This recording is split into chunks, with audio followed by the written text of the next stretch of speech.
Welcome to speed-earning.in। अब हम लोग देखेंगे कि BSeindia.com का वेबसाइट बदल चुका है और वो एक ऑफिशियल वेबसाइट है स्टॉक मार्केट के लिए। स्टॉक मार्केट का सबसे पुराना एक्सचेंज बॉम्बे स्टॉक एक्सचेंज रहा है। आप देख रहे हैं 140 ईयर्स हो चुके हैं। तो इस वेबसाइट से आपको काफ़ी ऐसी चीज़ें मिलेगी जो कहीं और इतने सिस्टमेटिक नहीं मिल पाती है। तो हर एक वेबसाइट में अपना कुछ खास चीज़ होती है, खास एंगल होता है। आपको सभी वेबसाइट्स का इस्तेमाल सही ढंग से करना चाहिए ताकि आप आसानी से मार्केट को हर लेवल पे हर तरीके से देख सकें। यहाँ पे हम लोग देख रहे हैं, मार्केट्स को क्लिक करेंगे। मार्केट्स में आपको पता लगता है, एक तो ये सर्किट्स अपनी समरी यहाँ की स्पेशल चीज़ है जिसमें हमको ग्रुप वाइज पता लगता है कि कितने स्टॉक्स में सर्किट लगा है। देखिए, ए ग्रुप में एक स्टॉक में अपर सर्किट, एक में लोअर सर्किट लगा है। बी ग्रुप में 69 में अपर सर्किट लगा है, 81 में लोअर सर्किट लगा है। अब 69 को क्लिक करेंगे तो और डिटेल हमको मिल सकती है कि वो कौन कौन से स्टॉक हैं जिनमें अपर सर्किट लगा होगा। सबमिट किया, हमको बी ग्रुप के सारे स्टॉक जिनमें अपर सर्किट लगा है ये पता लग पा रहा है।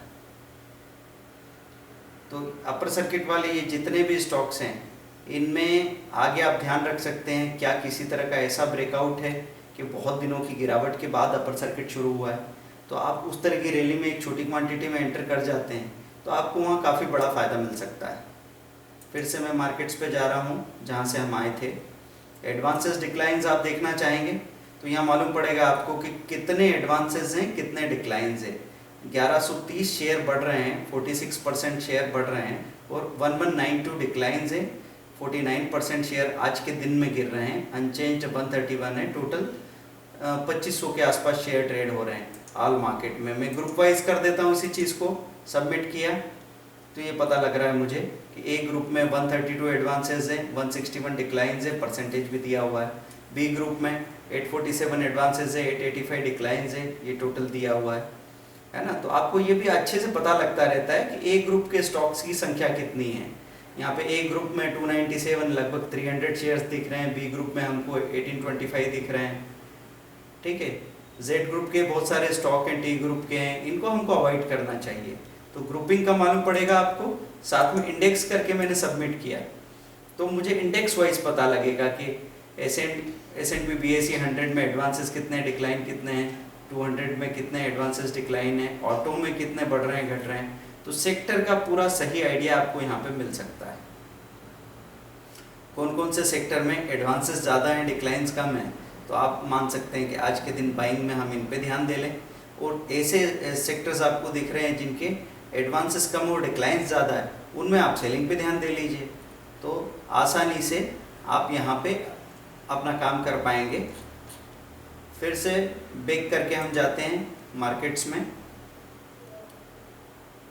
कंपनीज बाय मार्केट कैपिटलाइजेशन ये भी आपको यहाँ पे देखने को मिल रहा है, और साथ में मिल रहा है आपको बल्क डील और ब्लॉक डील। तो बल्क डील ब्लॉक डील किस में हो रही है ये आप पता कर सकते हैं। एक चीज़ है न्यू 52 वीक हाई लो, यहाँ से आपको 52 हफ्तों के हाई लो ग्रुप वाइज जो मिले हैं ये पता लग जाएंगे। और ट्रेडिंग समरी, ये नंबर ऑफ सिक्योरिटीज़ हैं, number of trade, total number of share traded, total turnover, और ये परसेंटेज यहाँ पता लगा। तो आपको यहाँ साफ साफ पता लगता है कि ए ग्रुप में और बी ग्रुप में मिला के मार्केट का 90% ट्रेड हो जाता है। उसके बावजूद लोग ऐसे ग्रुप्स में जाके दखल देते हैं जो उनके काम के नहीं। आप कई बार SMS पे आजकल ऐसे किसी स्टॉक की टिप देख रहे हैं जिसमें आपको कहा जा रहा है कि ये रातों रात बढ़ जाएगा, घट जाएगा। तो वो मैनिपुलेशन की टिप हो सकती है, उस पर ध्यान देना बंद कीजिए। आपको हमेशा ए ग्रुप में ही काम करना चाहिए। अगर आप नए हैं या पुराने हैं, अगर कोई चीज़ में आगे पीछे रिस्क हो सकता है तो आप शुरू से ही उससे दूर रहें तो ठीक रहेगा। पेनी स्टॉक्स में काम करके क्या होता है, ये एक बार, दो बार, तीन बार आपका पैसा 3 गुना हो गया, लेकिन चौथी बार में आपकी कैपिटल पूरी तरह ख़त्म हो सकती है। तो इस तरह का काम करने से किस तरह का फ़ायदा होगा हम नहीं समझते। अब यहाँ पे हिस्टोरिकल डाटा में ये सारा हिस्टोरिकल डाटा दिया हुआ है, डे वाइज ट्रेडिंग हाईलाइट दे रखे हैं, स्टॉक प्राइसेस दे रखे हैं, और यहाँ VAR EL मार्जिन आप देख सकते हैं। तो सिक्योरिटी वाइज आपको यहाँ पे पता लग रहा है वैल्यू एट रिस्क और एक्सट्रीम लॉस मार्जिन, ऐसे करके फ्यूचर्स का क्या मार्जिन बन सकता है, इसका एक आइडिया आप ले लेंगे BSE से। हो सकता है आप फ्यूचर NSE में भी ट्रेड करते हैं, तो लगभग आइडिया आपको हो जाता है, जो आपको मदद करता है चीज़ों को समझने में। फिर पब्लिक इश्यू में यहाँ IPO की डिटेल आपको मिल जाएगी।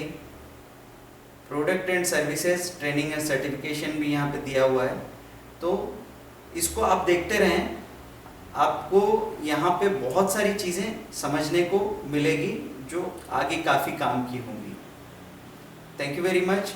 आगे इस को डिस्कस करने के लिए क्लास पे तो लाइव ट्रेनिंग होगी ही, और हम इसकी डिटेल आपको बताएंगे। Thank you, bye.